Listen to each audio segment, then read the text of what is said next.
In Arabia, almost a century ago, a war began that would lead to the creation of the modern Middle East. At its epicenter was an Englishman whose role would become legendary. He would build vital alliances with the Arabs and fight alongside them in a war of liberation. Ahora, yela! Then he would play his part in betraying them.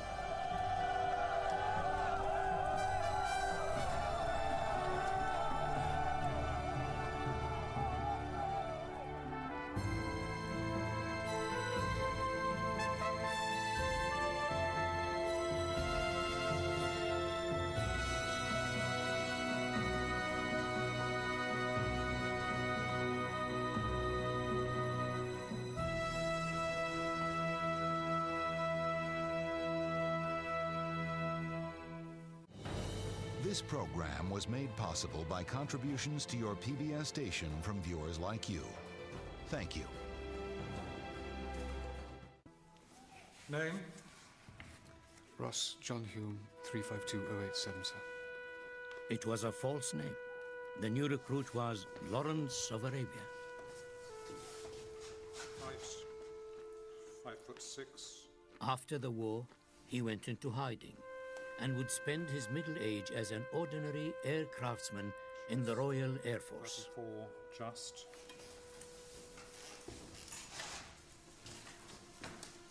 What are these? Superficial wounds, sir.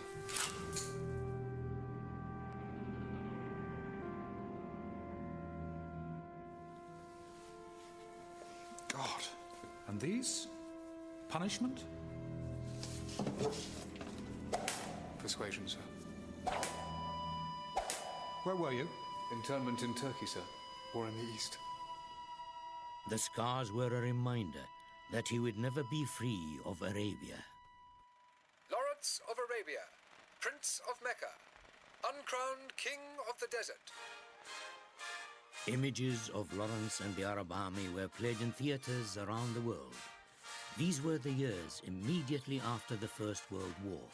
The public, exhausted by reports of the horrific conflict in Europe, were captivated by the story of this romantic warrior. Lawrence was a military leader. He had that presence. You feel they're touched, if not by the divine, by some special quality that makes them different, makes them special, and make people want to follow them. Lawrence was a man of legend. He was a complex man. Sometimes he put himself as a very ordinary and very poor and very small man, and sometimes he inflated his image to an unbelievable size. He was a rebel. He played the system, he understood the system, and he got away with things that normal individuals just wouldn't get away with. He was a significant player who affected history. The legacy of the Desert War and Lawrence's role in it would have a huge impact on the Arab world. The political landscape of the Middle East, the relationship of the Middle East with the other parts of the world, the relationship of the components part of the Middle East with each other have all been laid down at that moment. The film show made Lawrence a celebrity. The public was thrilled by him. The press hunted him. But the hugeness of what he had been involved in, his own fame, and his guilt at what he had done, threatened to overwhelm him.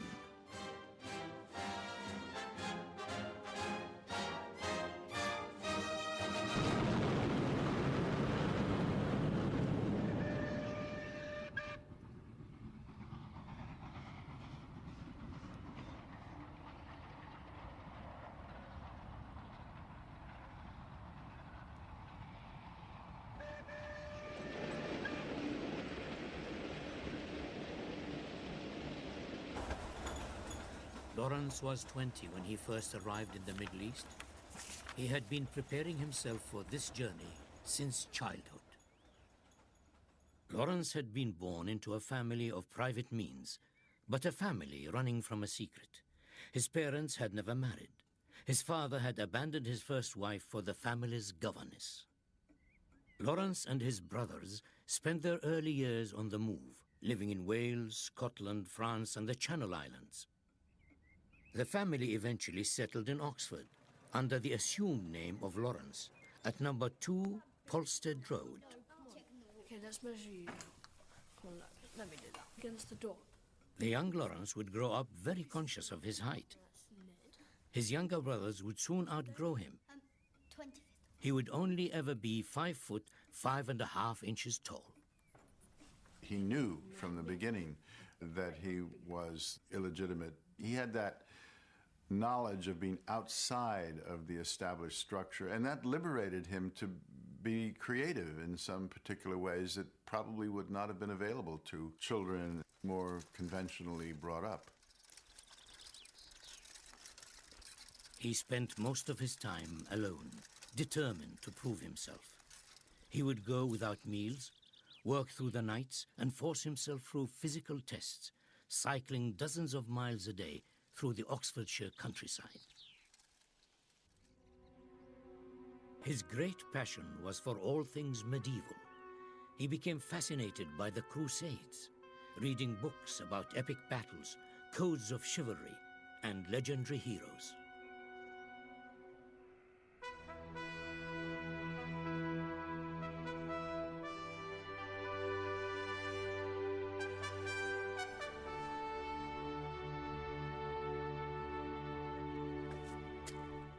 It was his passion for the history of the Crusades that would take him to the Middle East. As an undergraduate from Oxford University, he had chosen to study the design of the great Crusader castles.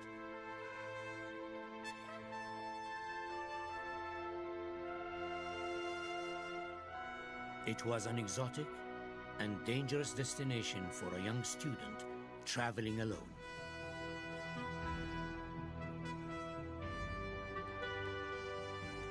Hosn is the finest castle in the world, certainly the most picturesque.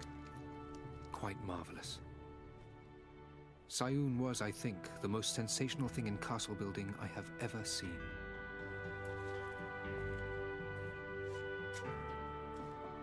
In 3 months, he walked 1,100 miles. He would go many weeks without seeing another European face. I have been on foot and alone all the time, so that I have perhaps, living as an Arab with the Arabs, got a better insight into daily life than those who travel with a caravan.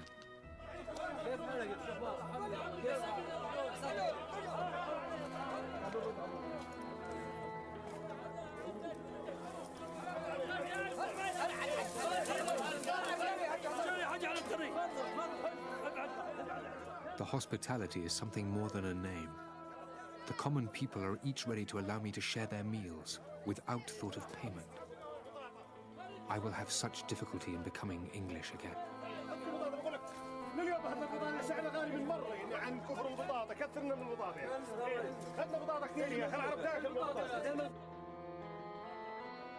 Wandering through villages near the Euphrates, his trip nearly came to a premature end.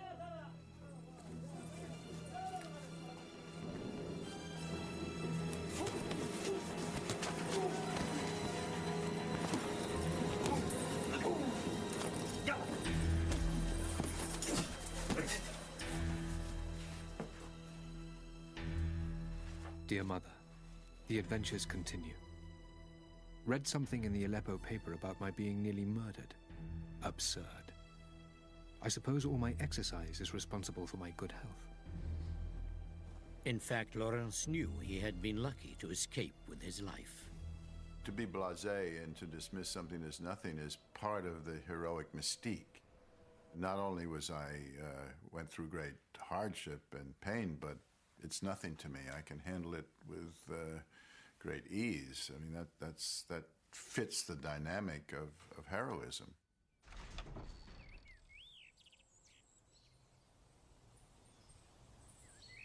Lawrence returned to Oxford so thin that one of his own professors did not recognize him. A man came up to me who I did not know, but when he spoke in his low, quick voice, I found that it was Lawrence. His thesis was singled out as utterly remarkable. Lawrence was gaining a reputation for his knowledge of the region. Leading historians and archaeologists were taking notice of him. He earned himself his first job, a position as an archaeologist back in the Middle East.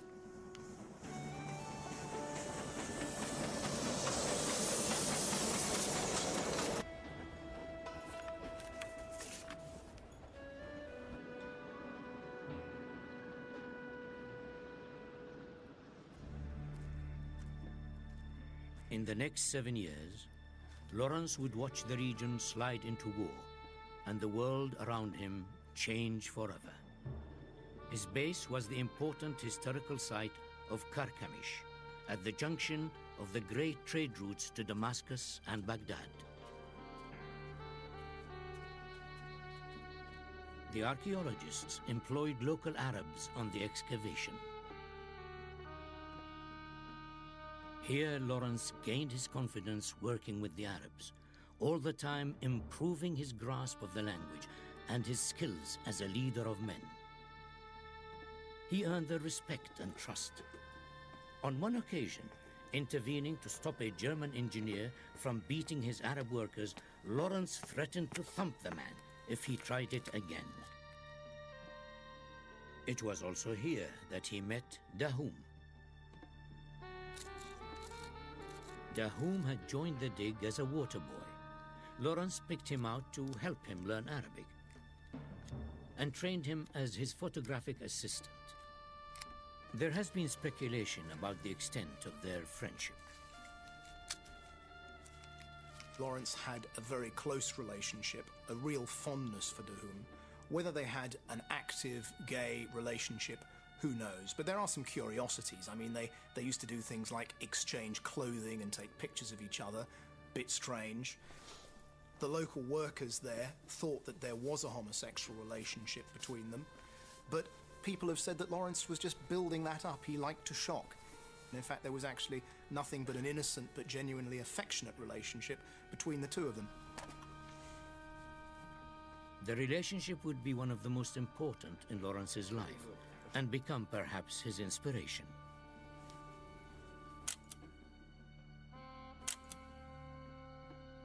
A decade later, Lawrence would write 7 Pillars of Wisdom, his account of the war in the desert. It would become one of the most celebrated books in the English language. S.A. was Sheikh Ahmed, Dahum's real name. I loved you, so I drew these tides of men into my hands and wrote my will across the sky and stars.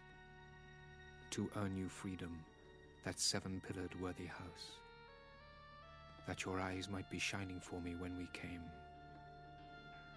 Death seemed my servant on the road, till we were near and saw you waiting. Through his friendship with Dahum and other Arabs working at the Karkamish site, Lawrence learned about the deep resentment they felt towards the Turks who governed them.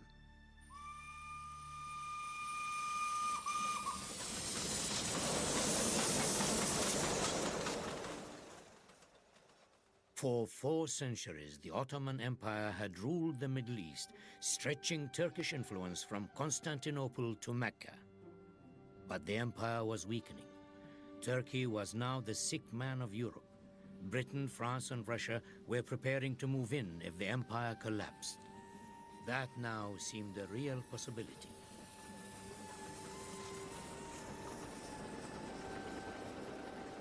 Europe was heading towards the First World War.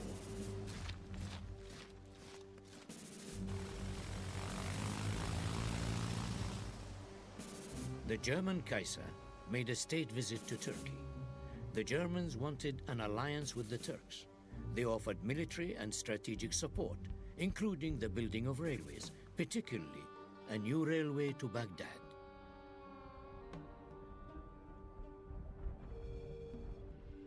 Railways were strategically vital. They were the fastest way to carry trade and arms. In the tense international atmosphere, the new railway was of considerable interest to the foreign powers.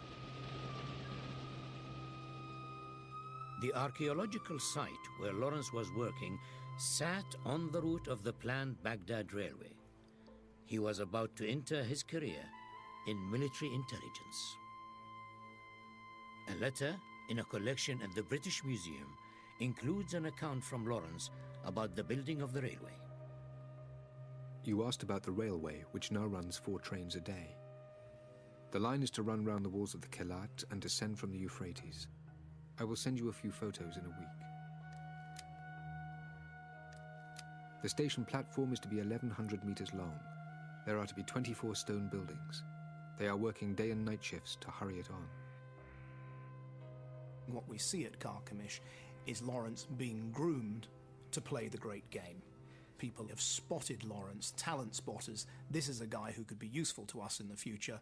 And let's try him out. Let's put him into this sort of environment. Let's get his language skills up. Let's get him managing people. Let's see what his mapping ability is like, photographic abilities, all these things which were practically important tradecraft he was learning at Carchemish. Sinai, 500 miles south of Carchemish. Lawrence was recruited to join a team preparing a secret military survey of the region. He had been sent, he wrote, as a cover on a political job. He took Dahum with him. With war looming, the Turks tracked any suspicious archaeologists. They sent soldiers after me. They tried to stop me from going up Mount Hor, but we had lost or tired out all the soldiers and reached the hilltop quite alone.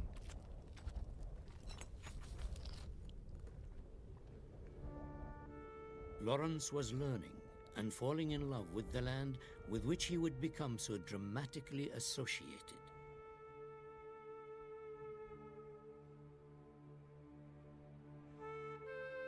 Landscapes in childhood's dream were so vast and silent, golden misty dawns and the strange peacefulness of nature.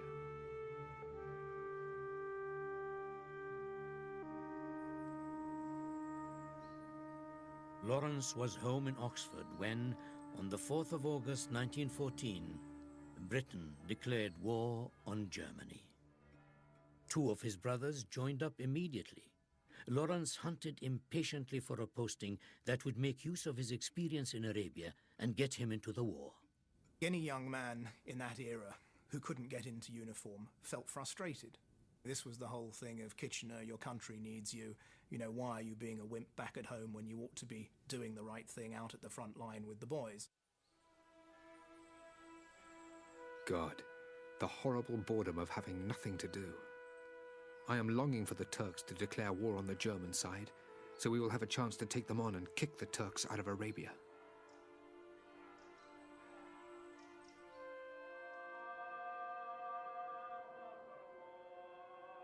At the beginning of the 20th century, the Arabs were still a disparate people. Their main focus was the religious capital Mecca and the family of the Grand Sharif Hussein bin Ali that claimed direct descent from the Prophet Muhammad. Hussein bin Ali was considering a revolt against Turkish rule. He dreamed of founding an Arab nation, bringing together the thousands of tribes and principalities under a single government. The Arabs looked to be the rulers of themselves instead of the Turks.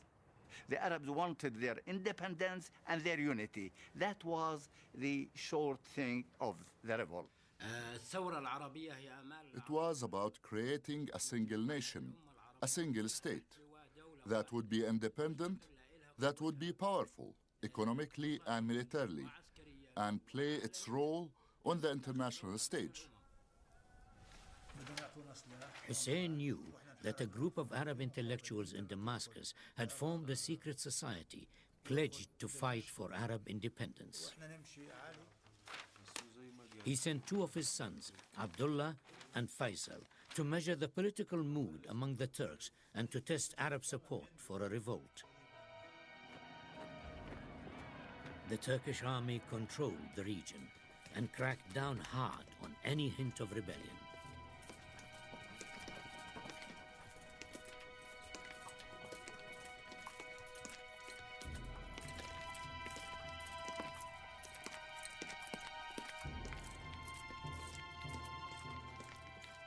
Mir Faisal was in Damascus when the Turks sentenced a revolutionary to death.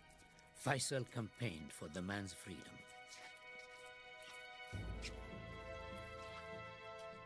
He failed.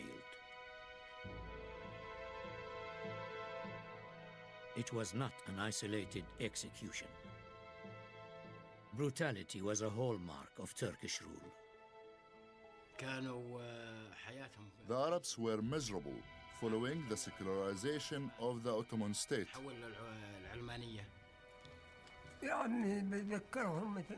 I remember those times as if it was a dream.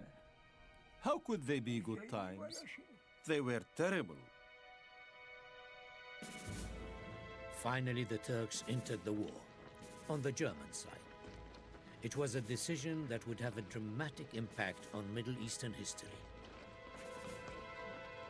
The decision was fatal. It was certainly the gravest mistake that the Ottoman Empire ever took in its entire history over the 5 centuries that it lasted.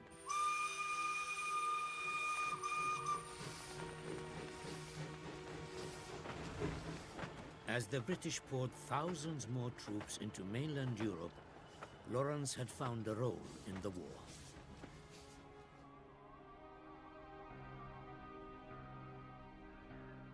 His knowledge of Arabic and Arabia earned him a job in the British Army's intelligence section in Cairo.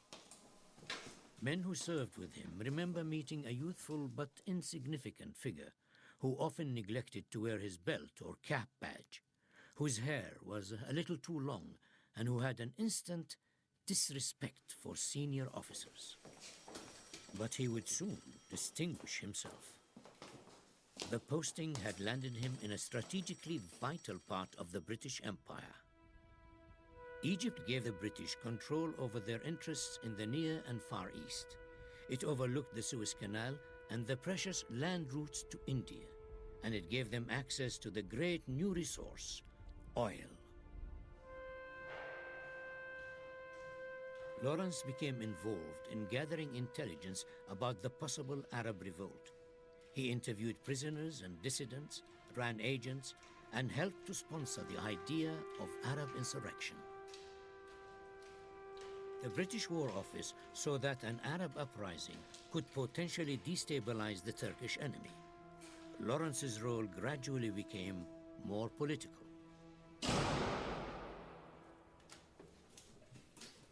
But he was largely office-bound and very conscious that while he sat safely in Cairo, his brothers were fighting the horrific war in Europe. Will was serving with the Royal Flying Corps. Frank was in the trenches. In May 1915, Frank was lost in action near Arras. Lawrence wrote home. Frank's death was such a shock. The hugeness of this war has made one change one's perspective, and I, for one, can hardly see the details at all. I wonder where it will all end.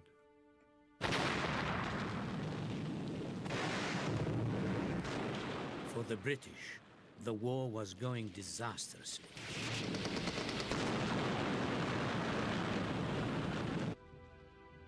Tens of thousands of Allied troops were being slaughtered at Gallipoli.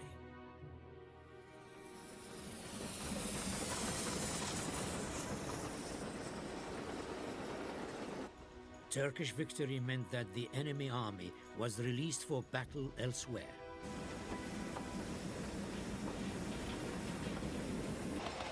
Troops were shipped south on the Hejaz Railway.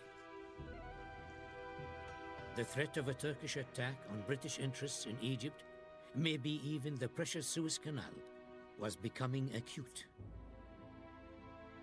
The British War Office was increasingly concerned. They wanted information on the Turkish threat, and they wanted to recruit the Arabs to fight against the Turks. Urgent messages flew between London and the Cairo headquarters. Please ascertain from prisoners the time the railway takes to get from Syria to Constantinople. Work to prevent any alienation of the traditional loyalty of the Arabs to England. How many troops can each train move? Please offer all support to plans for an Arab revolt. Lawrence believed in the revolt. He saw what it might gain for the Arabs and for British imperial interests. It's a big game, and at last one worth playing. In Damascus, the Turks were working just as hard to keep the Arabs under their influence and control. The Turkish commander in the region presented the Arab leader, Sharif Faisal, with a symbolic gift, a rifle from a British soldier slain at Gallipoli. The engraving read, "Booty captured in fighting, presented by Enver Pasha to Sharif Faisal." The message was plain. Look who's winning the war, and think twice before you take sides against us. The Arabs knew if they wanted self-rule, they had no choice but to go to war. They were also aware that their forces were ill-prepared to take on the organized and well-equipped Turkish military. They would need an ally to support and arm them. The obvious candidate was Great Britain.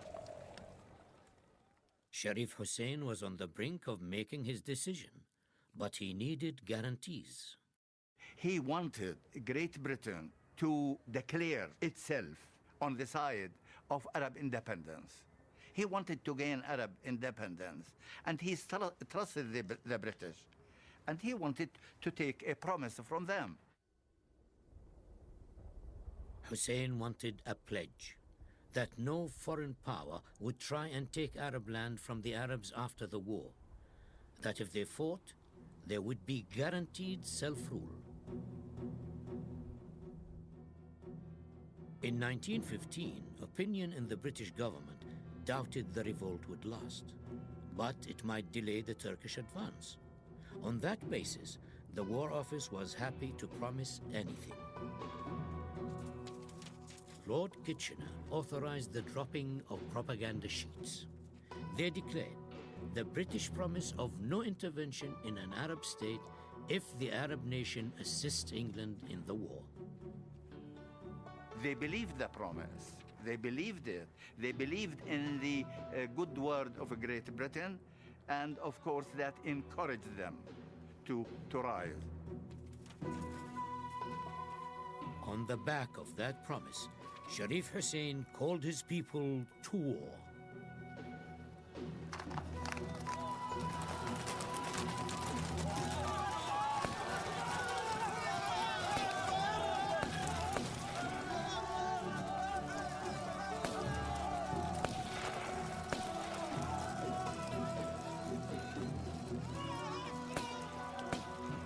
Arab forces have attacked the Turkish garrison at Medina.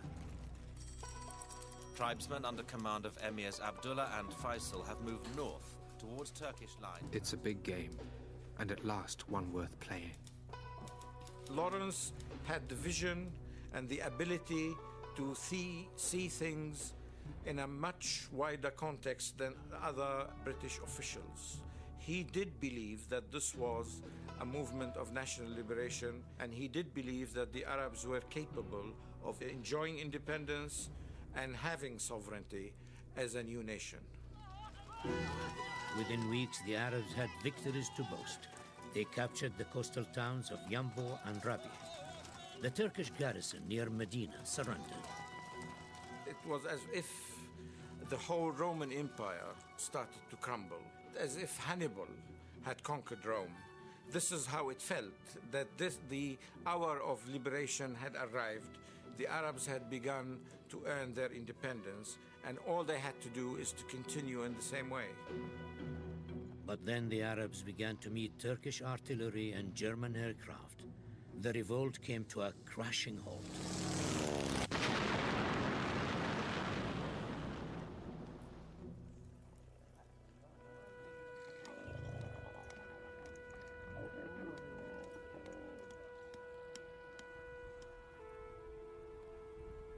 The revolt had been limited to just a few thousand tribesmen. There was little or no central command. Most of all, they lacked modern weapons. Reports reaching London suggested the revolt had already run its course.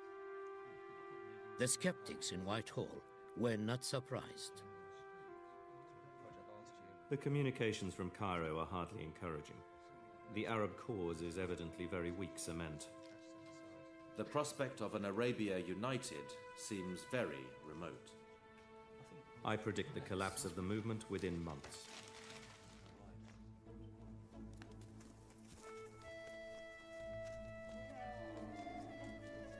Lawrence was sent to find out if the Arab leaders felt the revolt had a future.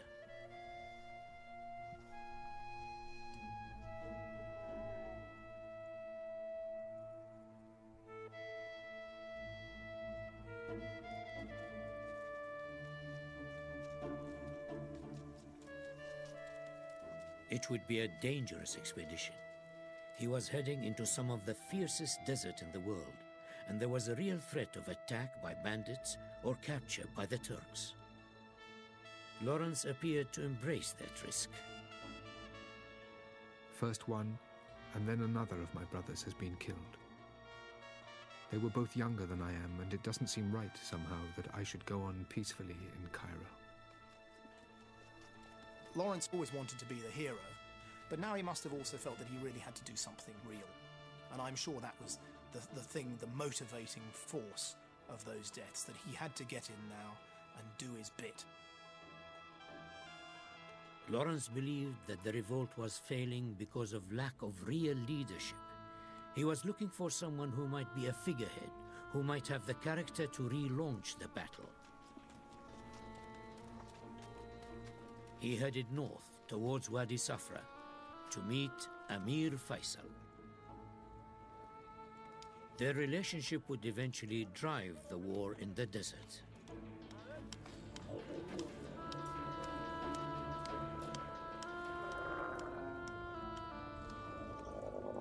They were short of funds, short of arms.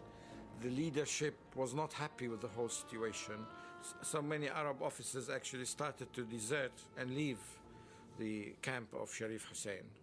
So when Lawrence appeared on the scene, everybody felt that perhaps this stranger could do something to break this deadlock.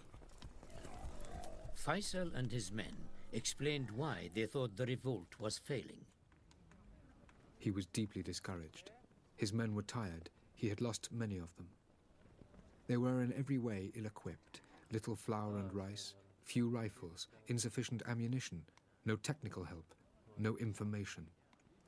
I said that my coming was expressly to learn what they lacked and to report it. They accepted Lawrence as an officer representing a power, an ally, who could provide the revolt with weaponry and funds.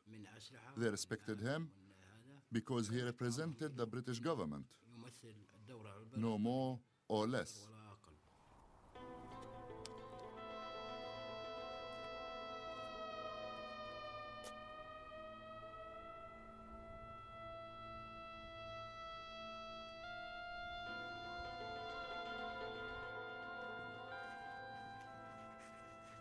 Lawrence would begin his work with Faisal as liaison officer attached to the Arab forces. He began to draw up a shopping list of Arab requests. Rifles, 2,000. Ammunition, 100 boxes. Dynamite, money, 16,000 pounds. Tents, socks, 2 pairs. Field glasses, if possible. Rope, candles. Lewis guns, cigarettes, 6,000. Chinese silk, camel saddles.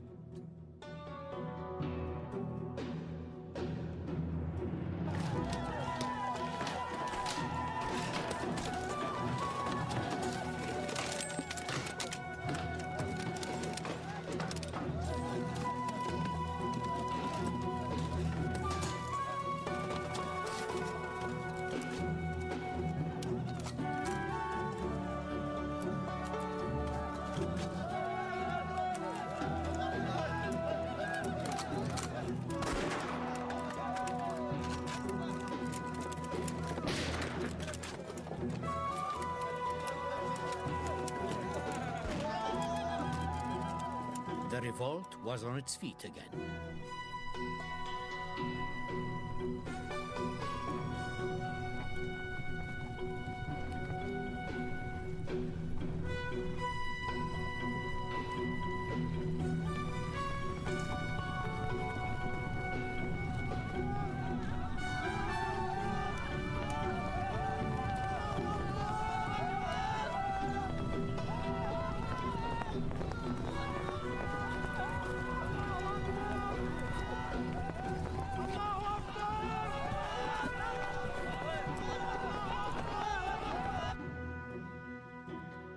But British support for the Arabs was not popular with all her allies. France sent her ambassador, Georges Picot, for urgent meetings with the British government. France had always wanted a colony in the East. They claimed they had shaped Syria since the Crusades and argued that Syria was as good as French territory.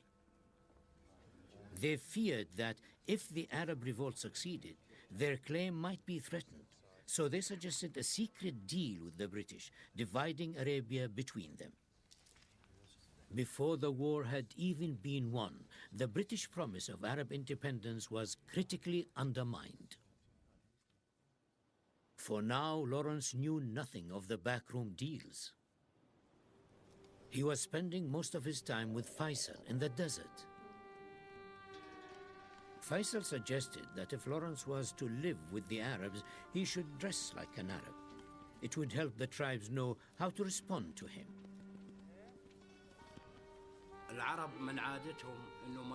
It is the custom of the Arabs that when someone joins them, he becomes one of them. He was a man who lived with them, among them, like someone from one of the tribes who had joined the revolution.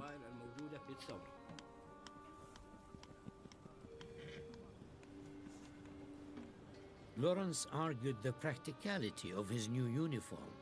Others suspected it had more to do with his romantic self-image. It's appropriate that he wear Arab dress because he wants to represent himself as a person of stature who fits in with the Arabs. But it was always a bit of self-mocking in this. In other words, it was a play acting. He enjoyed it at one level, but he was play acting at another level. But it worked.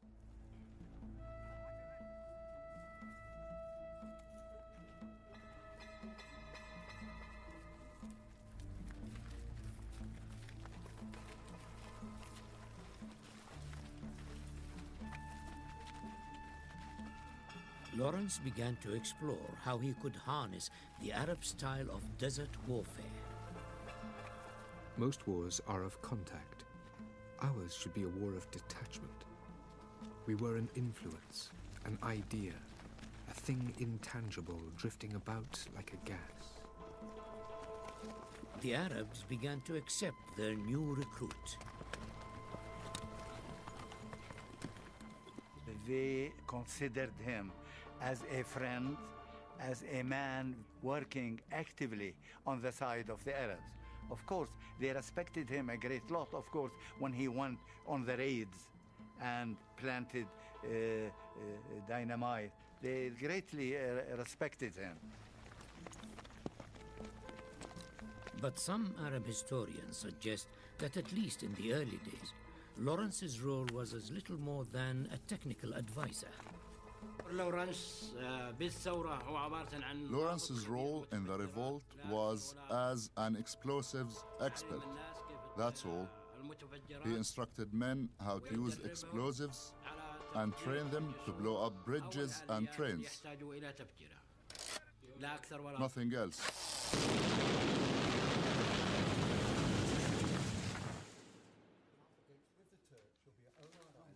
In London, Georges Picot and Sir Mark Sykes entered detailed negotiations, dividing up the map of Arabia.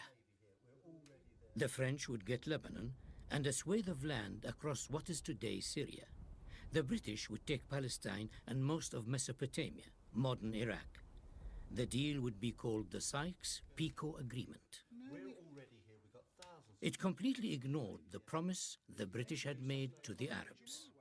It was a very treacherous thing. There was a feeling of betrayal, a feeling that, to my mind, and I'm telling you as honestly as I can, it really has been the cause of the trauma that we have been, and the terrible conditions that we have been existing under for the last 100 years. It's a horrible thing. For months, London kept the agreement secret. Eventually, word began to leak out among the British officers. Lawrence had to decide whether to tell Faisal his men might be dying for nothing. It's not clear what he knew or when he knew it, but by his own admission in 7 Pillars, Lawrence did not tell the whole truth. I had to join the conspiracy and assured the men of their reward. I risked the fraud on my conviction that Arab help was necessary to our cheap and speedy victory. Better we win and break our word than lose. He certainly felt he deceived them. How much he actually deceived them, he was always exaggerating the darkness of his own role, which gave people lots of ammunition. Lawrence was being sucked into a betrayal that would haunt him for the rest of his life. I assured them that England kept her word in letter and spirit. In this comfort, they performed fine things. The blame to Lawrence may be he gave promises in the name of Great Britain. So the blame to him was a personal blame. Personal blame that you were not honest with us. Perhaps if I had been honest then, but we had dreams. And I could see a way that we could win in spite of Sykes and Pico and the rest. Britain's friendship with the Arabs was not for the good of the Arabs. It was a political friendship aimed at getting the Turks out and taking control of Arab territory. He was a British officer serving his country. But of course, he has his own ideas of serving his country. We had dreams. I salved myself in the hope that by leading these Arabs madly in the final victory, we could still win. We could still win. Lawrence began to hatch a plan that would allow the Arabs to take control of their own destiny. He convinced Faisal that if the Arab revolt could reach the city of Damascus before the other allies, they could force the British to give them their independence. Damascus would be the key. Damascus is a great city from old days, and it was also the center of the group of nationalists who originally thought of the revolt. In the psyche of the Arab, from Morocco in the west to Iraq in the east, there is a special spot in their heart for Damascus. Damascus was the prize.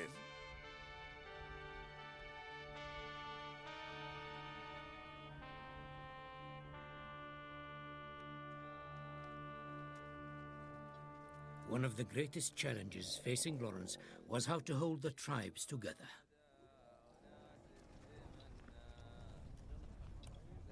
He was suffering with bouts of malaria and dysentery when an incident threatened to rupture one of the fragile alliances at the heart of the revolt.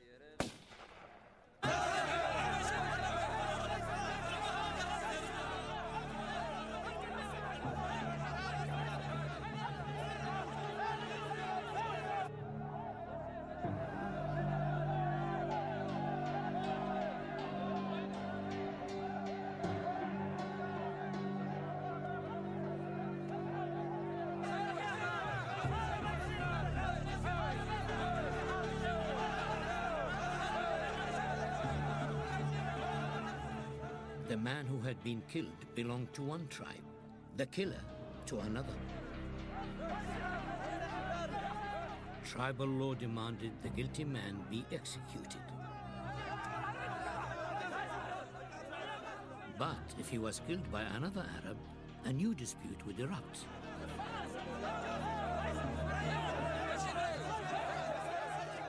Lawrence took on the responsibility of the execution.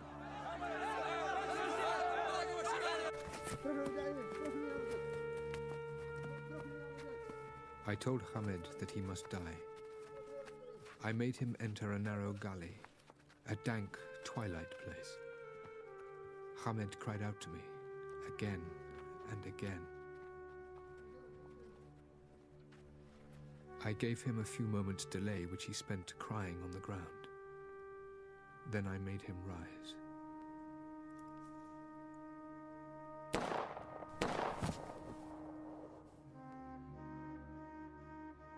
As he lay in fever, Lawrence claims he suddenly saw the revolt in broader perspective.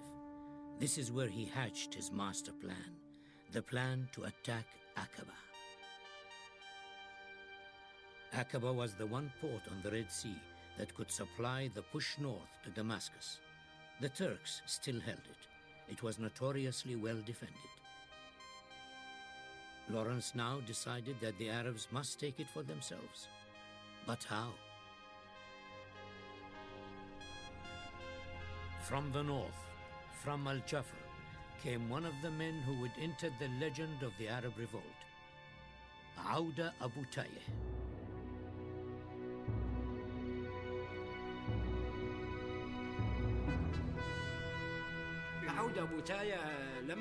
When Auda entered the revolt, all the tribes who might have feared or resisted the revolt joined with Auda.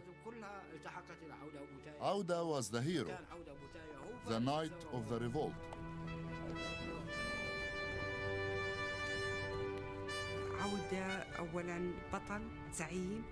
Auda was a hero. Auda was a leader, the head of his tribe. He was a champion of the oppressed. And when the leaders of the revolt asked for his help, Auda gave it.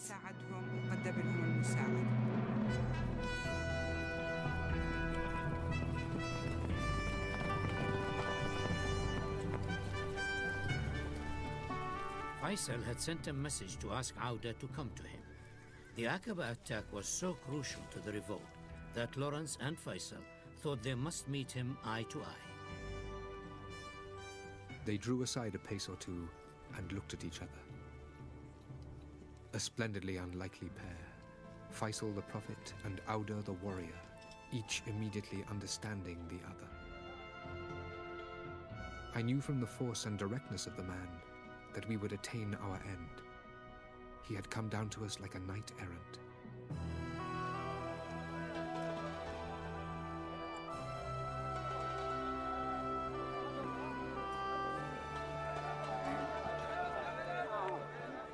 Faisal presented Lawrence with the rifle the Turks had given him in Damascus, the gun of a British soldier slain at Gallipoli.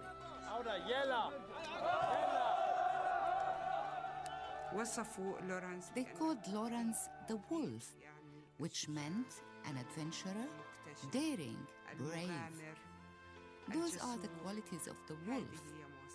Those are Arab qualities. And the Arab men loved that in him.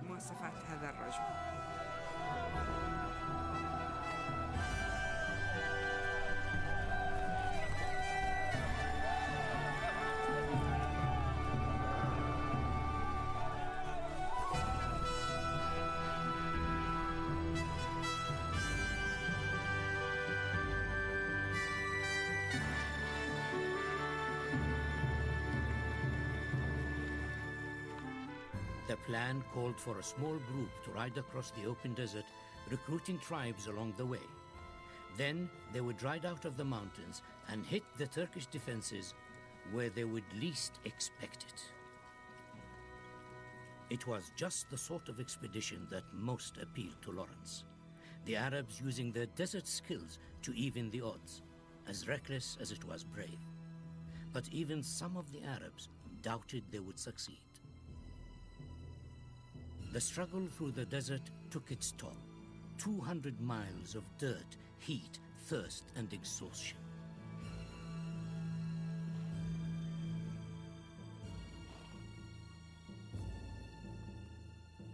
We marched on over monotonous, glittering sand, and over those worst stretches of polished mud. They blazed back the sun into our faces. It was not a steady pressure, but a pain, ebbing and flowing. The barren desert threatened to defeat us.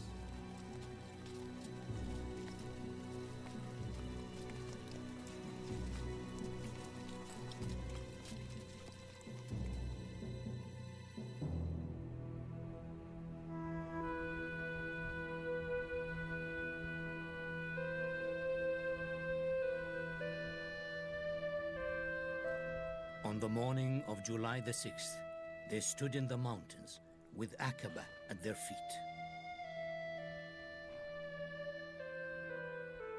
The future of the whole revolt depended on this attack.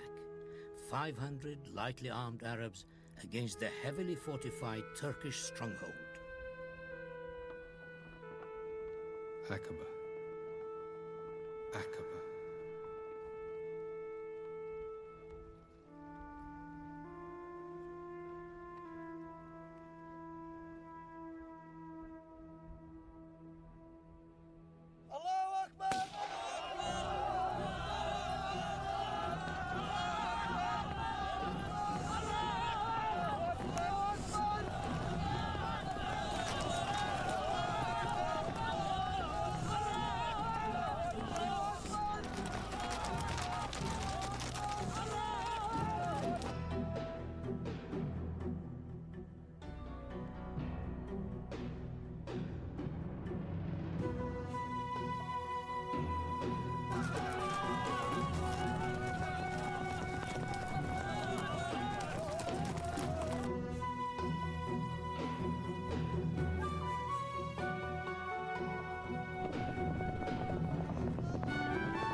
They took the Turks completely by surprise.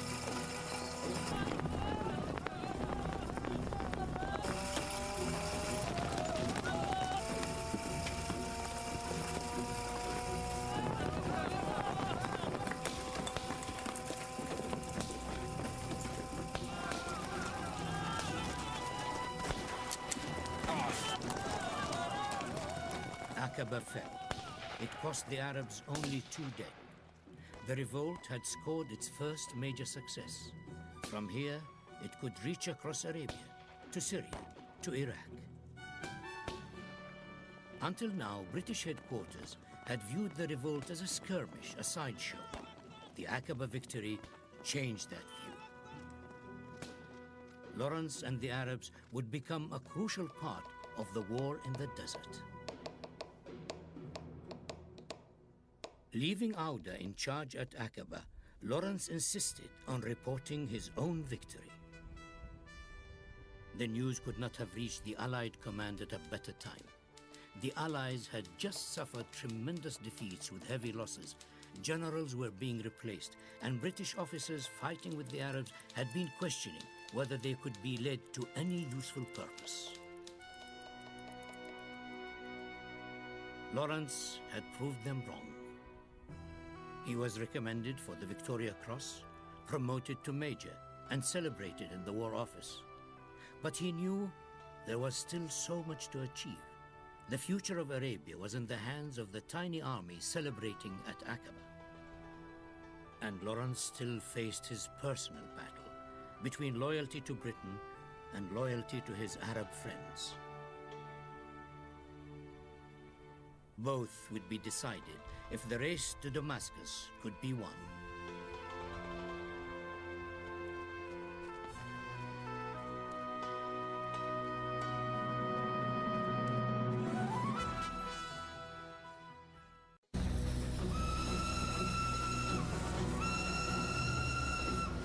At the height of the First World War, battles raged across the Middle East. Army of Arabs joined the war on the Allied side. The British had promised the Arabs independence if they would help defeat the Turks. Fighting with the Arabs was an extraordinary Englishman, T.E. Lawrence. He helped arm and direct the Arab campaign. He told the Arabs the British government would guarantee their independence if they fought on the British side. But behind the scenes, promises were being broken.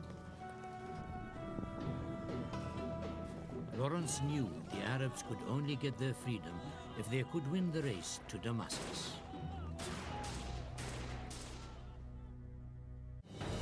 This program was made possible by contributions to your PBS station from viewers like you. Thank you.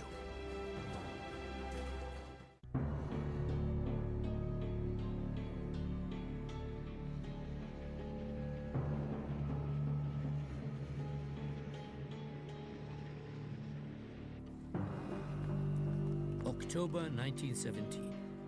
Lawrence and the Arab army were concentrating their guerrilla attacks on the Hijaz Railway, disrupting the Turkish supply routes.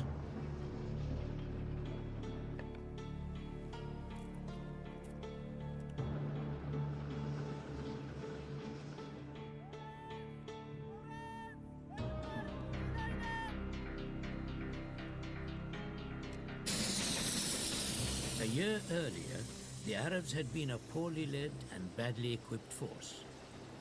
Now, they were winning significant victories and inflicting serious damage on the Turkish military machine.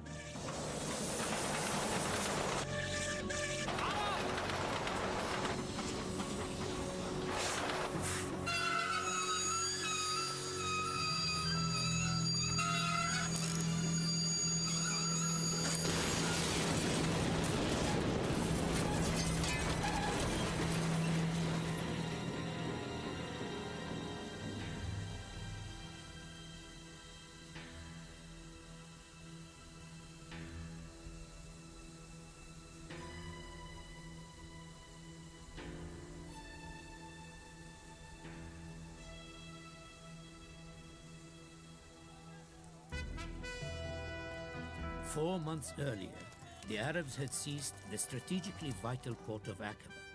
Supplies now flowed freely to Allied and Arab armies.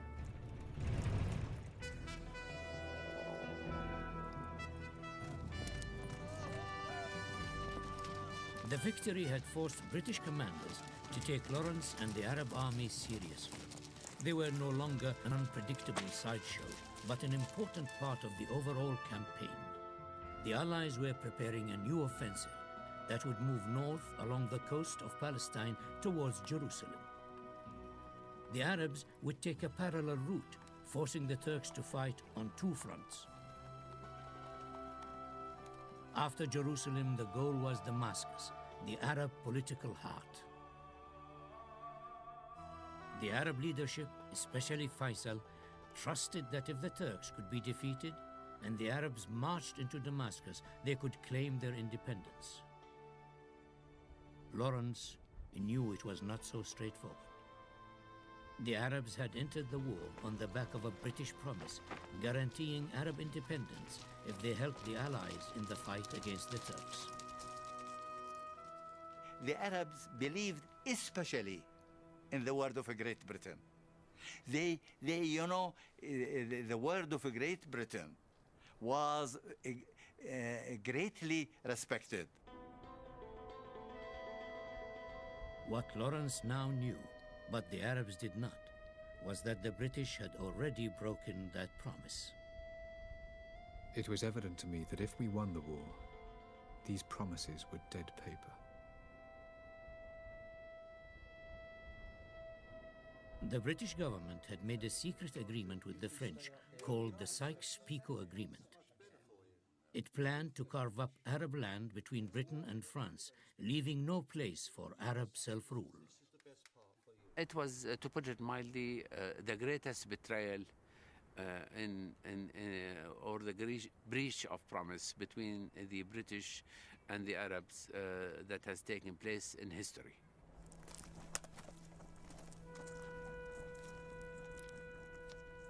Lawrence was finding it harder and harder to justify the lie, especially when he had to bury his Arab comrades. An individual death is like a pebble dropped in water. Rings of sorrow widened out from it. We could not afford casualties. By this point in the war, the Arabs had already lost thousands of men. They were killed in great numbers, but their freedom was worth the sacrifices. They believed in liberty and they fought courageously and mightily, whatever the cost.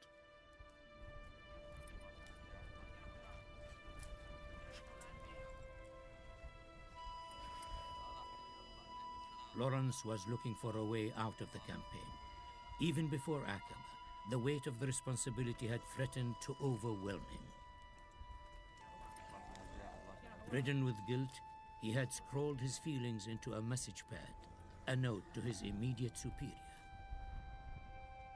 I've decided to go off alone to Damascus, hoping to get killed on the way. For all sakes, clear up this show before it goes further. We are calling them to fight for us on a lie, and I can't stand it. He never sent the note. When all is said and done, Lawrence was a British subject, serving a British imperial interest. He was a British officer, and he made no bones about that. And I have respect for him for that. Why should he serve somebody else? He will be a traitor. I had to join the conspiracy. Arab help was necessary to our cheap and speedy victory in the East. He was helping the Arabs, he was fighting with them, he was doing his best for them because, you know, it was, to me, it is so clear and it is so plain. Because if the Arabs win, it will be a help for the British Empire in its war effort. There was also a personal motive. In the dedication of his book, 7 Pillars of Wisdom, Lawrence promised to win freedom for the person he loved. I drew these tides of men into my hands and wrote my will across the sky in stars to earn you freedom. The dedication was to Dahum, Lawrence's friend from his days as an archaeologist. Dahum was now stranded in enemy territory. Lawrence wrote that there was not a day when he did not think of him.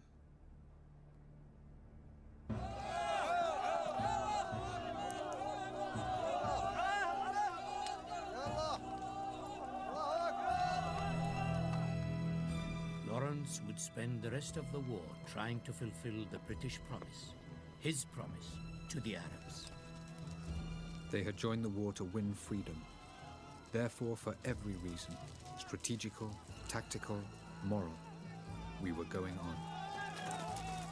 The Arab army moved north, ambushing trains and raiding Turkish outposts.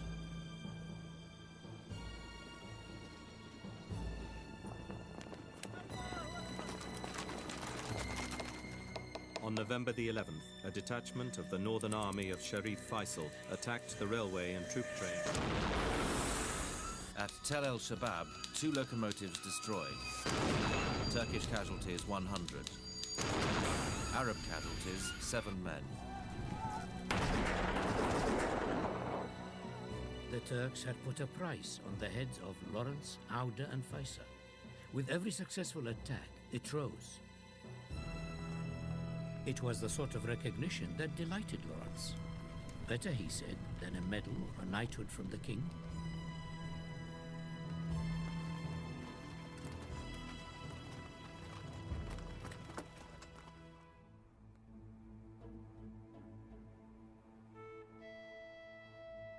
Lawrence now moved to a new base in the ancient Crusader castle at Azraq.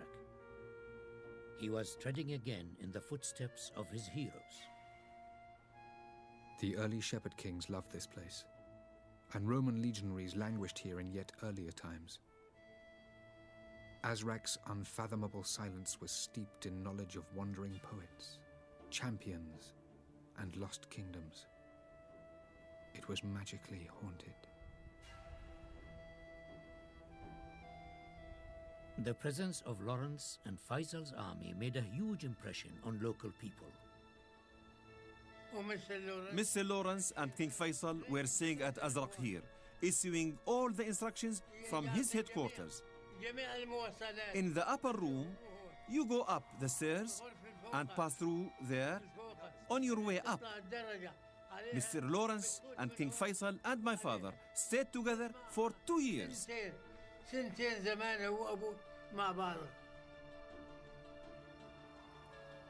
Lawrence wrote home to his mother. You will be pleased to hear I at last have a floor to sleep on and a roof over my head. A stone roof, but a roof nonetheless.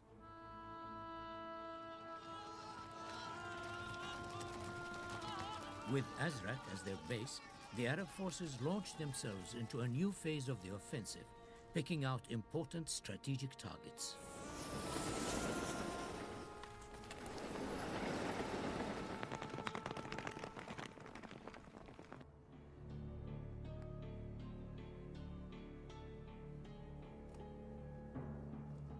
Lawrence began to seek out danger. In some ways, he said, he was testing his legitimacy for the role as leader of the Arabs.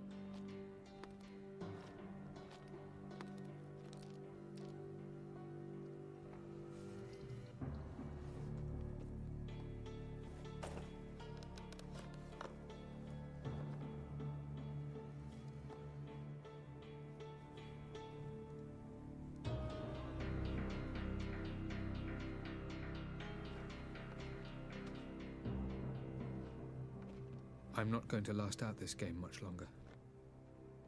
Nerves going and temper wearing thin.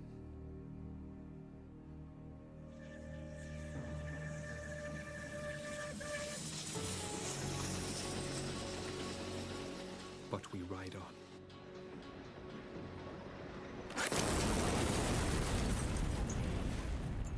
Lawrence traveled north to scout for an attack on the important Turkish stronghold at Daraa.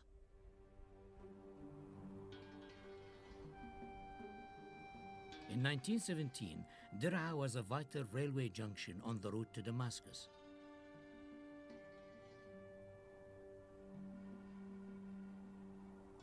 The Arabs would need to capture it before they could advance.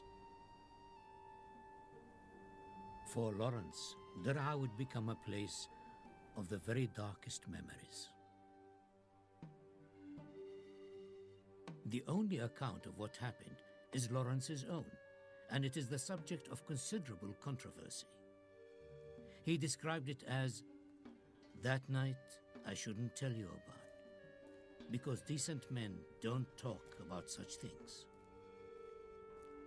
He said it wounded him worse than any other event of the war.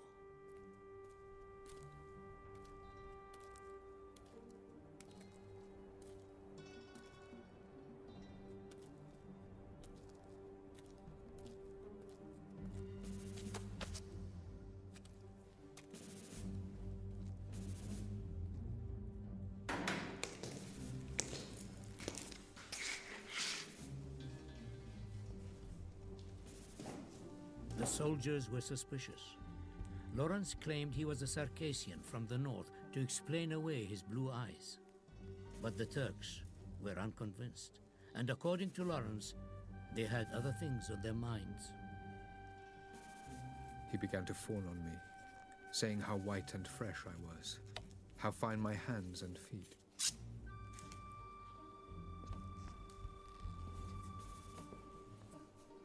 I thought he was going to kill me.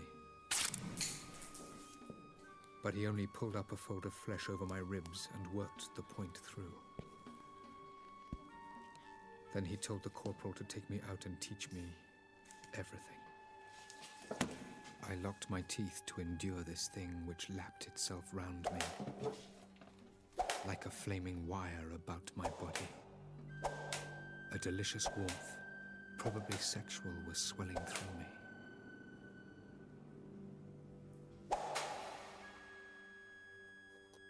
I knew next that I was being dragged about by two men as if to split me in two, while a third man rode me astride. That night, I gave away the only possession we are born into life with, our bodily integrity. But then, Lawrence claims, the Turks dressed his wounds and allowed him to escape. It was one of several elements of the story that have led people to doubt his account. I think that Daraa was an invention. It never happened. To my own research, to my mind, I went myself to Daraa later on, and I met people, and I spent 2 nights in the Huran around Daraa. And I am convinced he never went to Daraa. It never happened. It was an invention. I don't think the rape at Daraa happened in the way that Lawrence suggests it did. I think that Lawrence probably had some sort of homosexual encounter whilst he was in Arabia, It may have been a rape. It may have been a situation that he led himself into almost deliberately, which ended in some sort of rape or something like it. But I'm convinced, my own gut reaction, and I've studied him for a long time, is it didn't happen the way he suggested it did.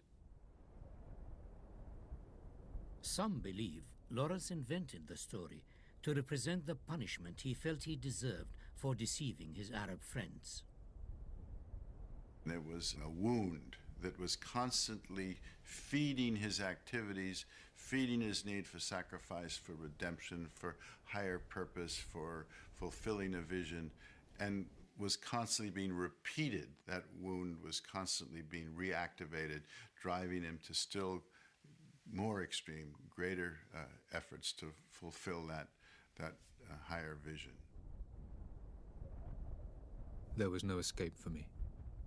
I took up again my mantle of fraud in the East. With my certain contempt for half measures, I took it up completely.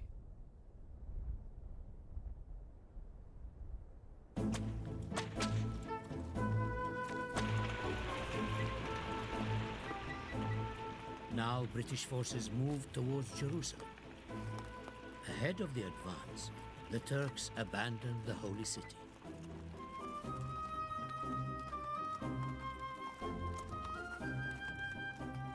Jerusalem fell. The news reached Lawrence. He hurried to be part of the celebrations. For the man who modeled his early life on the Crusaders, marching into Jerusalem with a Christian army, freeing it from Ottoman rule, would be a crowning moment.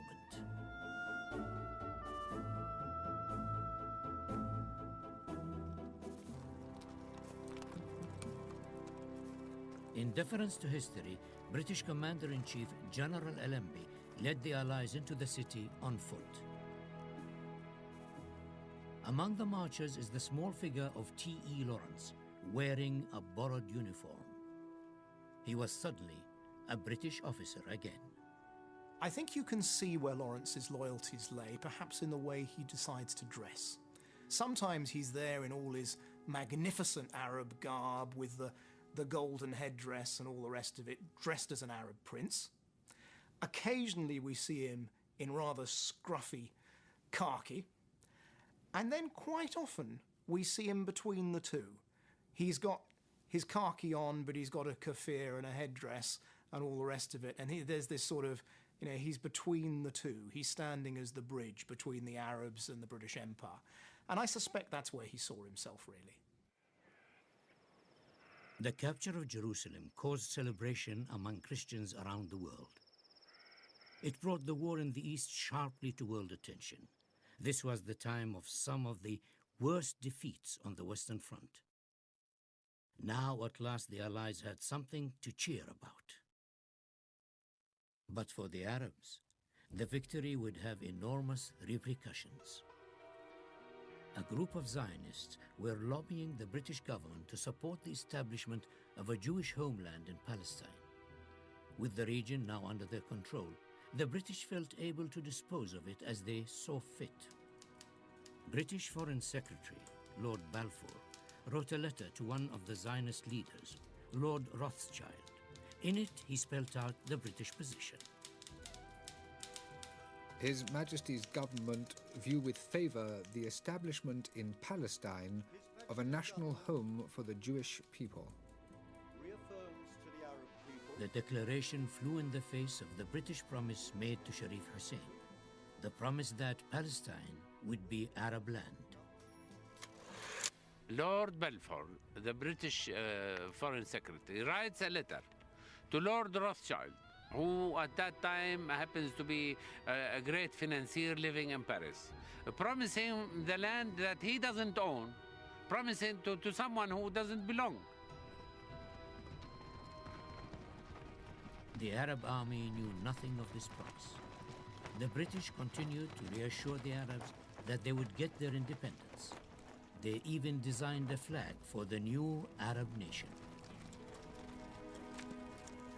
Everything to keep them fighting the war. Lawrence was also ignorant of this new secret deal. Celebrating the victory with Emir Faisal, he was back in his Arab guise. Among those observing the celebrations was an American journalist called Lowell Thomas. Thomas had been sent by the US government to gather propaganda that might encourage Americans to enter the war. Lawrence was described to Thomas as the uncrowned king of Arabia. It was a brand that Thomas would famously exploit.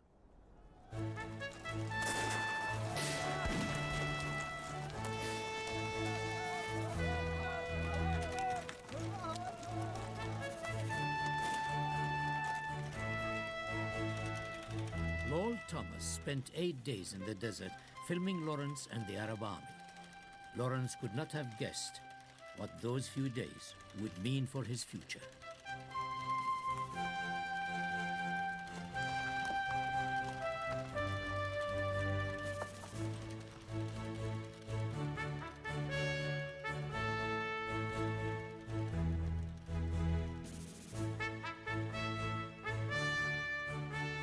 Lowell Thomas started the legend of Lawrence. He was the man. He, as you know, he's an American propagandist. And he started the legend.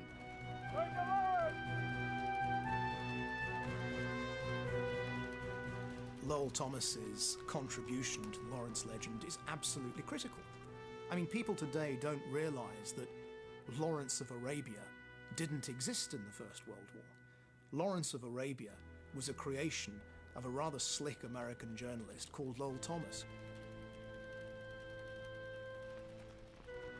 With Jerusalem captured, the push towards Damascus gathered momentum.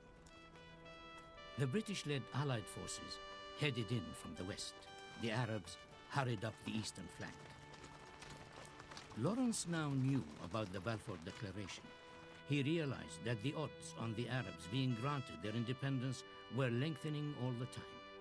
And the closer he led them to Damascus, the closer came the moment when his deception would be exposed. His only hope was to have the Arabs in Damascus ahead of the other allies, armed and secure. Then perhaps Britain might be forced to negotiate a fair peace.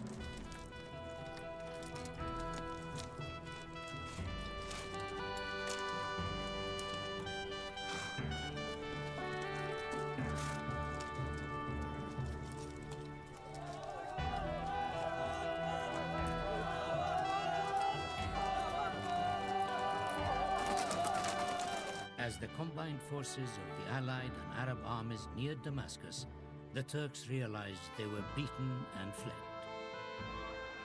Damascus was liberated. The people met the Arab army with cheers, with flowers. They were very happy. They were rejoicing, dancing, clapping. They thought that the day of liberation is the day of salvation.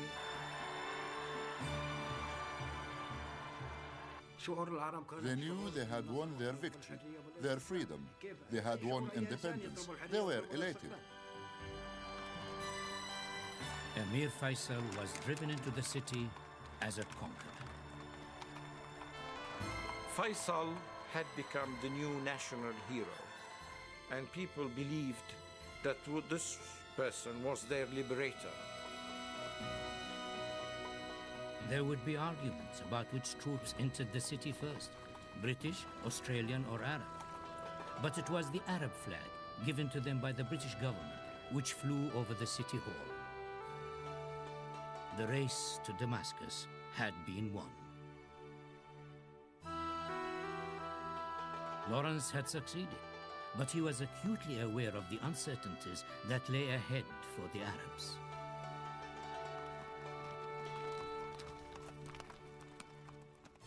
At meetings between Allied and Arab leaders, Faisal discovered the extent of the British double dealing, and specifically he heard about the Sykes-Picot Agreement with the French. Faisal objected strongly.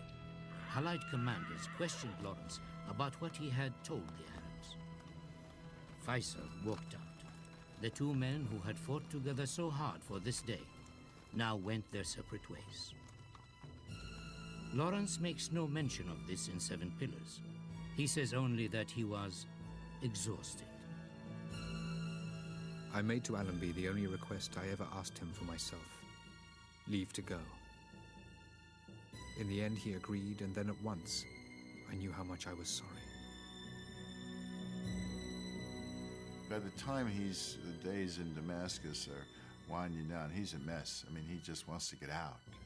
But he's already got in mind he's going to go fight. The real battle is now going to be at the peace conference. It's not going to be in the Middle East anymore. He knows that. So even though he's seemingly living out what looks like his own personal desperation and exhaustion, he's already planning for the next move. Lawrence wrote a farewell letter to Cairo headquarters. I'm off out of Egypt. This old war is closing and my use is gone. My regards to the staff. We were an odd little set, and we have, I expect, changed history in the Near East. I wonder how the powers will let the Arabs get on.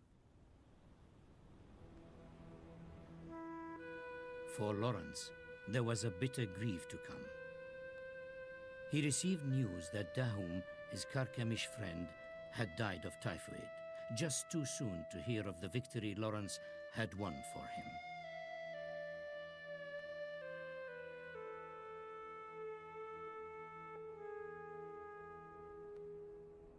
Death seemed my servant on the road till we were near and saw you waiting. When you smiled, and in sorrowful envy he outran me and took you apart into his quietness.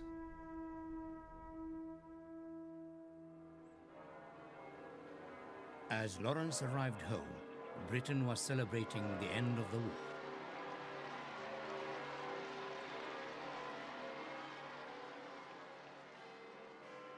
In government, working committees were already discussing how to reshape the map in the aftermath of the conflict.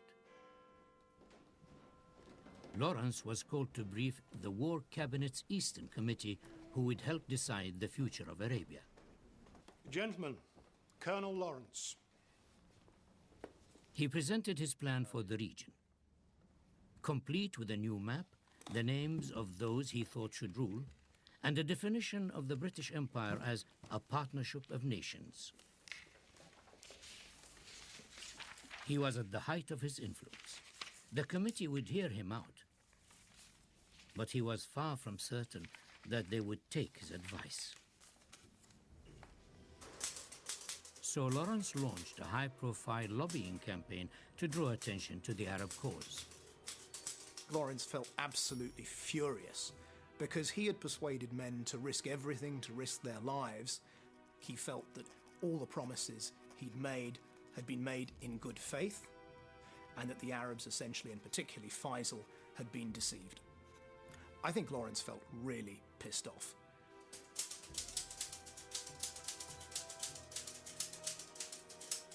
Lawrence's letters were published in the Times. Sir, your correspondent wishes to draw the reader's attention to the extraordinary courage of the Arab nation's support of the British rule. Pledges were made in His Majesty's name, which our nation is beholden to meet. The letters created tremendous waves in government circles. But it was not enough. Lawrence realized the tide was turning against him, that elements in the government were blocking moves for Arab independence. He would have to make his arguments heard another way.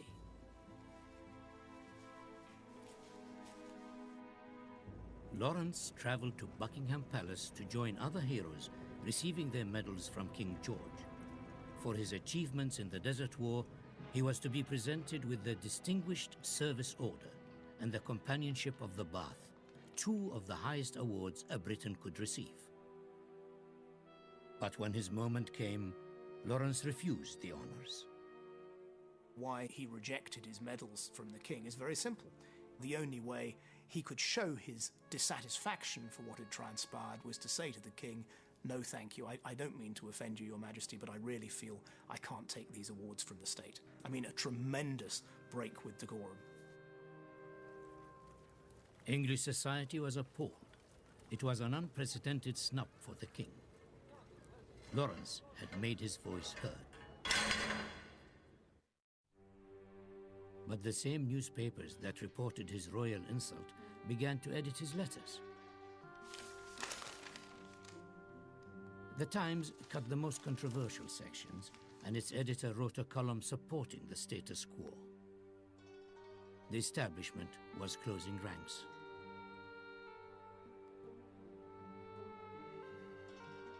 Lawrence did persuade the British to invite Faisal to London. Perhaps with the man on the ground, people would talk. Lawrence brokered a meeting that might seem extraordinary today. He introduced Faisal to Chaim Weizmann, leader of the Zionists. They had dinner in the Piccadilly home of Lord Rothschild to discuss how the Jews and the Arabs might become allies, to secure what both parties wanted from the post-war settlement. As Faisal put it, we are the two main branches of the same Semitic family. But the British government showed little interest. Officials were more concerned about their own claims than those of the Arabs. Lawrence realized he would have to take the Arab cause to the international arena. Everything, he wrote, depends on the conference.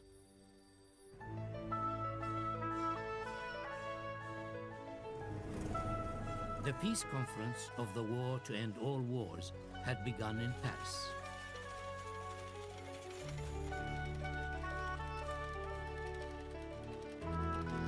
The French themselves would be the key obstacle to Arab aims.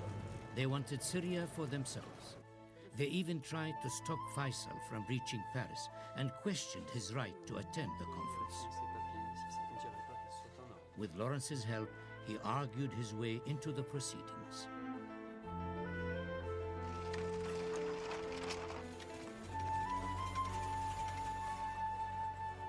U.S. President Woodrow Wilson arrived with his famous 14 points, the principles that he argued should allow peoples to govern themselves. Point number 12 specifically called for the Arabs to be given the opportunity of autonomous development. Lawrence and Faisal would use this to argue their case. But first, they would have to persuade the conference organizers to give them a hearing. The Middle East wasn't the most important subject that was being discussed. Remember, Europe has just had this terrible bloodletting in the Somme and elsewhere, and they had to have a reconstruction. That was the real issue. But Lawrence stole the limelight. He was, as usual, making the most of the situation, and he was playing with important people, and he tried to get Faisal's issues pushed up the agenda, and he succeeded. Lawrence and Faisal presented the Arab case to the Council of World Leaders. They could do no more. The Council would now meet and deliberate, and the Arabs must wait for the outcome.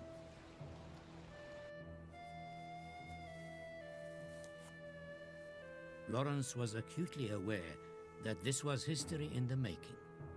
In Paris, he began to write 7 Pillars of Wisdom. The dreamers of the day are dangerous men, for they may act out their dreams with open eyes to make it possible. This I did. I meant to make a new nation. The peace conference had reached its conclusion. The delegates signed the Treaty of Versailles. For the Arabs, President Wilson's 14 points would seem a distant memory. Well, it was 14 points, literally, for everybody else except for the Arabs. The victors had drawn new maps for the post-war world. The Arabs were pushed south out of Syria, where the French won their claim, west out of Mesopotamia, where the British took power, and out of Palestine and Jerusalem, where the Zionists would have a homeland under a British mandate. The borders were not designed to meet with Arab interests or with Arab hopes and aspirations. They were a reflection of imperial designs between the British and the French on the one hand, and also the Zionists on the other hand. The big issue was Palestine. When the British had made their pre-war promises to the Arabs, Palestine had been included in territory that was to come under Arab rule. The Arab leader, Sharif Hussein, refused to accept any settlement that did not include all Arab territory. But the Arabs believed and still believe that Great Britain honestly promised that it will recognize a united and independent Arab state in the East. That breach of promise, I think, to a large degree, until the moment that we are living, and perhaps well into maybe the next 100 years or more, will determine the affairs of the Arab world and Europe and the Middle East.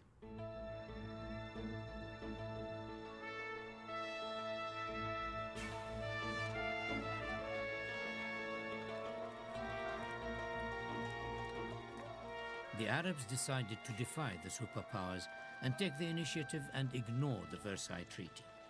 They declared self-government. For the first time in 5 centuries, the Arabs were free of foreign rule. Emir Faisal was crowned king. The Arab dream became reality.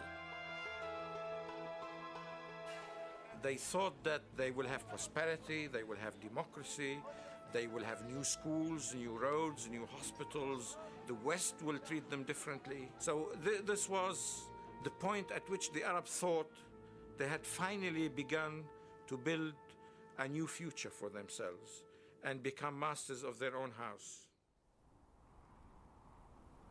5 months later, the dream was over.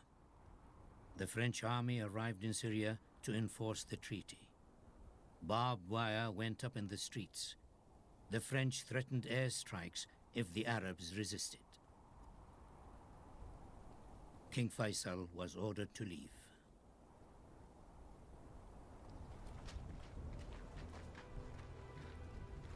He was left to wait for a train like any other passenger. As he traveled through Transjordan, Faisal was met by a company of British soldiers. He didn't know if they were there to arrest him or to honor him. He was invited to inspect them, a last gesture on his way into exile.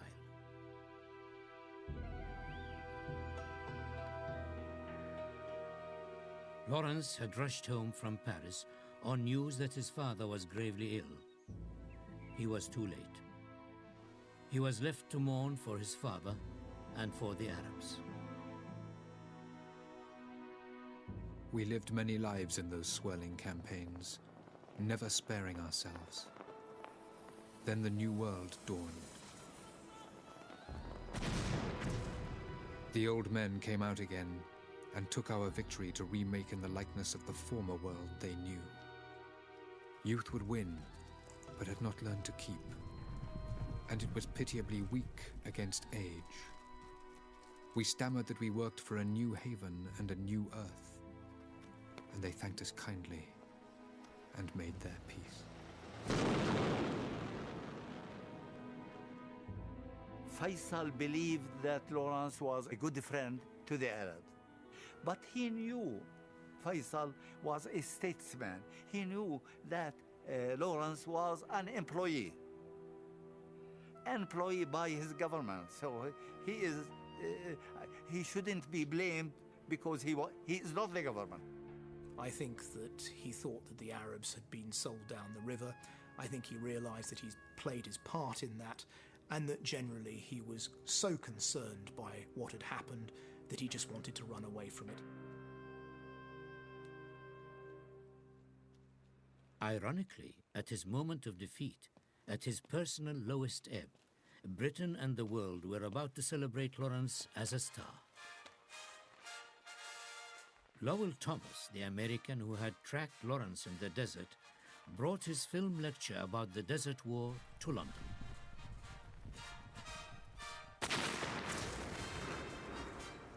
It would turn Lawrence into a prototype matinee idol. He was flattered and appalled by his celebrity. To have news value is to have a tin can tied to one's tail. A friend wrote that he liked to be recognized, but not to let people see. He had a genius for backing into the limelight. He had become the hero he always dreamed of being. I think there are lots of people in life who may have aspired to become the hero, to become the star, whatever it might be, and who once they've got there have found it was hollow. And I think in Lawrence's case, all the more so, because it wasn't just a case of him becoming the hero, it was a case of him becoming the hero at great cost to other people, which he realized.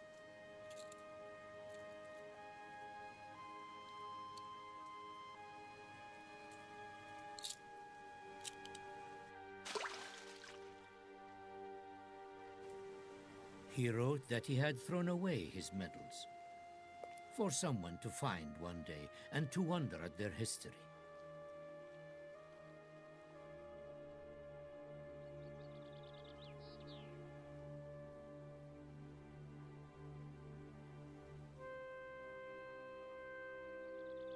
Lawrence had retreated to Oxford and the safety of the academic world when he was contacted by Winston Churchill. Churchill had been appointed colonial secretary and told to sort out the chaos in the East.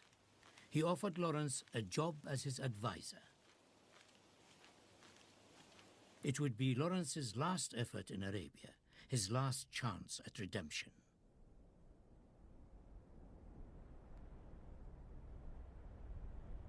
Churchill, Lawrence, and other Middle East experts traveled to Cairo for another conference. Britain was again carving out new nations on the map, but this time Lawrence would have a direct say in where the borders were drawn and a chance to make good on his promises. In Transjordan, Emir Abdullah took the throne. In the new nation of Iraq, Faisal would be king. When Faisal was established in Iraq and Abdullah in Jordan, the nation saw in Britain a spark of conscience. Even though things were not as they had hoped for, it was something. Lawrence was pleased with what he had achieved for the Arabs. He wrote that Britain had quit Arabia having kept her promises. I don't think that was a true statement or an honest statement on the part of Lawrence, to put it mildly. I think he says that because he's trying to feel okay about something which is not okay. I think that's false. I think he's, like many of us, I think we want to believe certain things are true when they're not. I mean, we'll often say, well, I did okay. I acquitted myself all right here. We kind of know we didn't. The Arabs saw the Cairo settlement as window dressing. They felt they had fought a war for nothing. Now they rebelled. The British and French responded with airstrikes and gas attacks.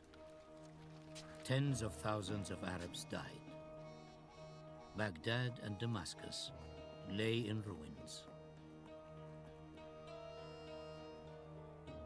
I think what strikes you when you look back at this, you think nothing changes. All the issues are the same issues. You know, you've got Zionism, Arab nationalism, tribesmen who are fanatical, the concerns about how you're going to suppress that fanaticism. It's all the same issues.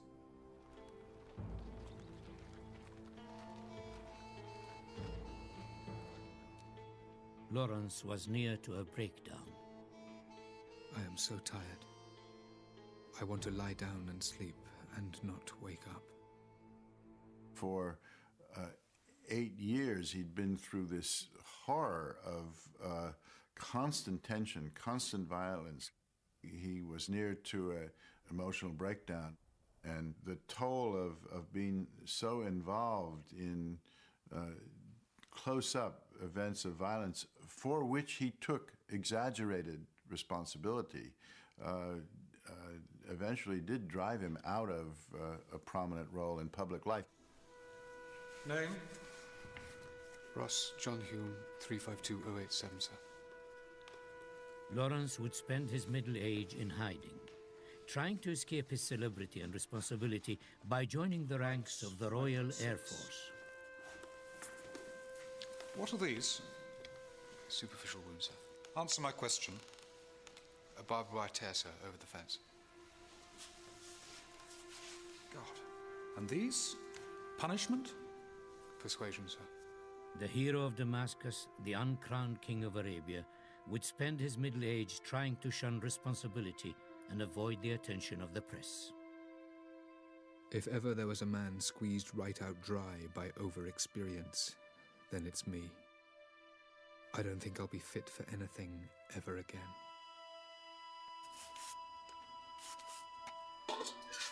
He wrote to friends that although he struggled with the drudgery of barrack life, he wouldn't leave the RAF for any job he was offered.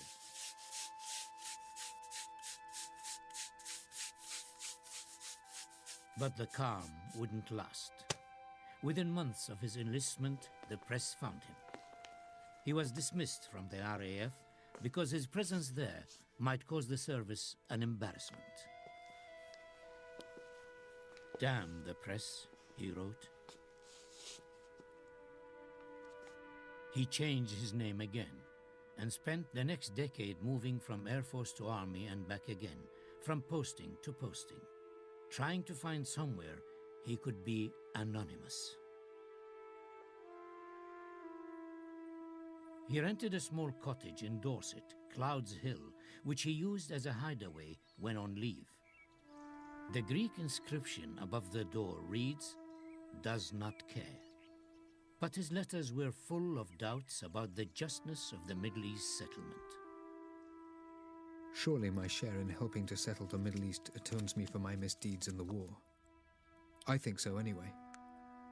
If Iraq continues to put up a decent show over 3 generations, then the revolt was worthwhile. But Faisal's line did not last. He ruled for just 10 years, then died of heart disease in a Swiss clinic. His son reigned until 1958, when he and his entire family were executed in a revolution.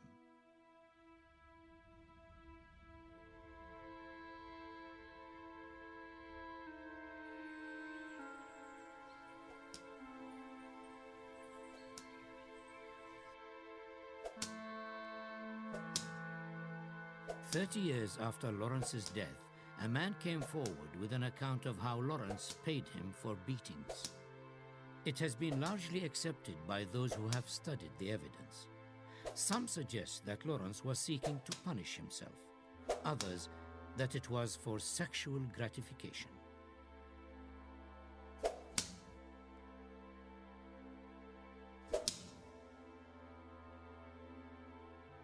We have to be compassionate about Lawrence. He had certainly seen a great deal of death and had killed people and watched people being killed, and that must have had quite an effect on him, taken quite a toll. And you combine that perhaps with repressed homosexuality, who knows, and you get some very strange reactions.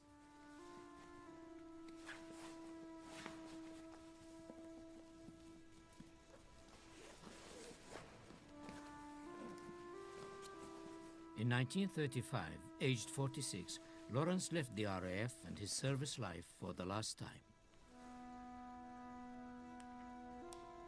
He planned a quiet retirement at Clouds Hill. But with Britain and Europe again facing the prospect of war, the hero of Arabia was in demand. Churchill wanted him to command the nation's home defense. The British fascists wanted him to join their leadership. Others wanted him to act as ambassador for peace. Lawrence, T.E. Shaw, as he now called himself, would not be prized from his cottage. He sent cards announcing his retreat from the world. Wild mares would not drag me from here now.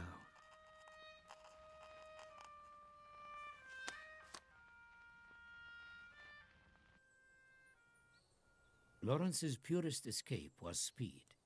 He was thrilled at driving his powerful bikes as hard as they would go.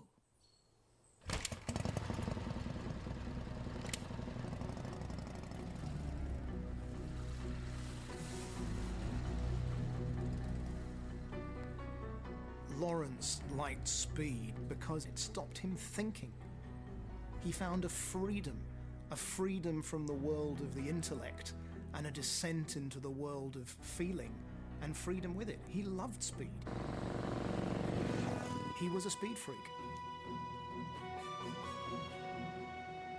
On May the 13th, 1935, Lawrence rode to the post office to send a telegram.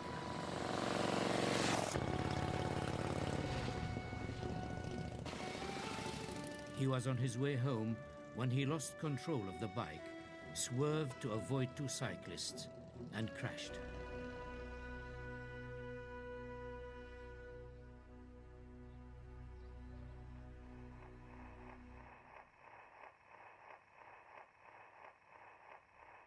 He never regained consciousness. Lawrence died 6 days later. The press reported his death like today they might cover the death of a superstar. There were reports of plots and assassination. Lawrence was simply too great a character for people to accept he could die in an ordinary accident.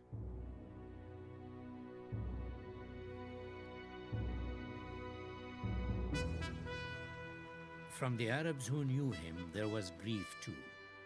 Men from tribes and towns where Lawrence had lived and fought sent their respects. Tell them in England his heart was steel, of manhood the man, in freedom free, a mind without an equal. There were representatives from King George, ambassadors, generals and statesmen, Churchill among them.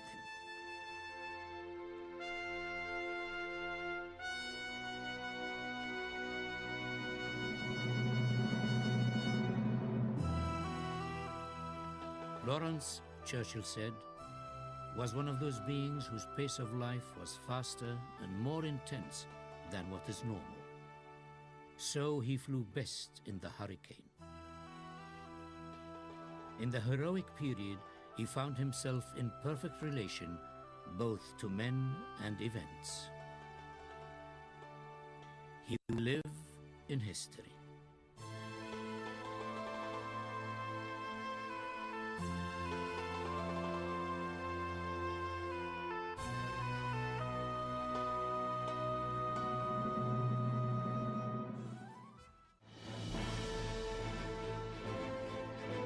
Study the survival skills fighters use to endure the harsh conditions of the desert. View previously unseen interviews and learn little-known facts about Lawrence of Arabia at pbs.org.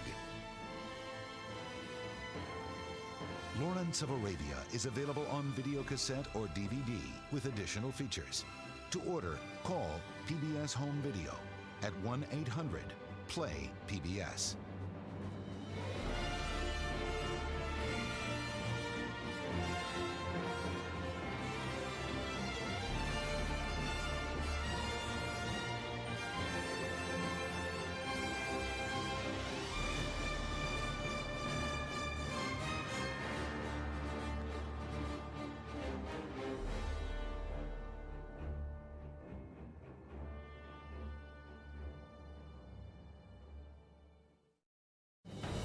This program was made possible by contributions to your PBS station from viewers like you. Thank you.